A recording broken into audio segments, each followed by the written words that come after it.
Most experts believe that when playing Hold'em, you shouldn't put all your money in on a draw. Well, that's true in some cases, but it doesn't necessarily apply to monster draws. A monster draw is one in which you have at least 14 outs that will improve your hand. For example, let's say you put your opponent on pocket aces or pocket kings. You, on the other hand, you're holding 6, 7 hearts, and the flops come 3, 8, 9 with 2 hearts. To improve to the winner, you could hit one of 9 remaining hearts, plus an additional 6 cards to fill the straight. Now, that would be considered a monster draw since you had 15 outs with 2 cards still to come. In fact, it would make your hand the best hand in a sense.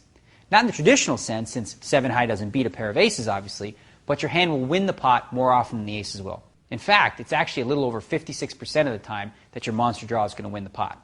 As a general rule, 13 outs after the flop makes you very close to 50-50, 14 outs makes you a small favorite, and as we discussed before, 15 outs makes you a decent favorite over your opponent. So, in knowing these numbers, we should now start thinking about how we want to play these types of hands after the flop. Betting drawing hands after the flop is often called semi-bluffing, but it isn't exactly bluffing when your drawing hand is the best hand, is it? These plays will help add deception to your game. People will have a much more difficult time putting you on a hand. For example, let's say that I raise before the flop with pocket aces and the flop comes 9, 6, 3 with 2 hearts. Normally that's an excellent flop for a big pair, as the only real threat at this point is someone holding a set. Now, if someone is in fact holding a set, in this situation, my chance of winning the pot would be slim to none. I'd have only a 9% chance of hitting one of the 2 remaining aces to win the pot.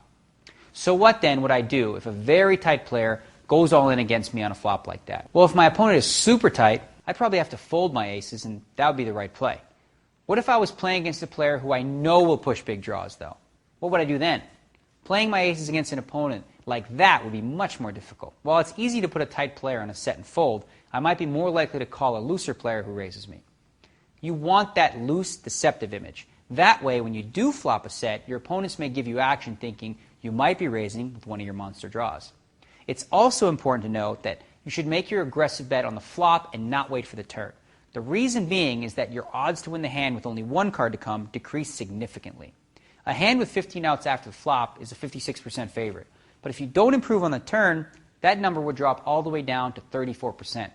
That number is so low that if your opponent makes a large bet against you on the turn, he could actually shut you out of the hand, something he couldn't do to you on the flop.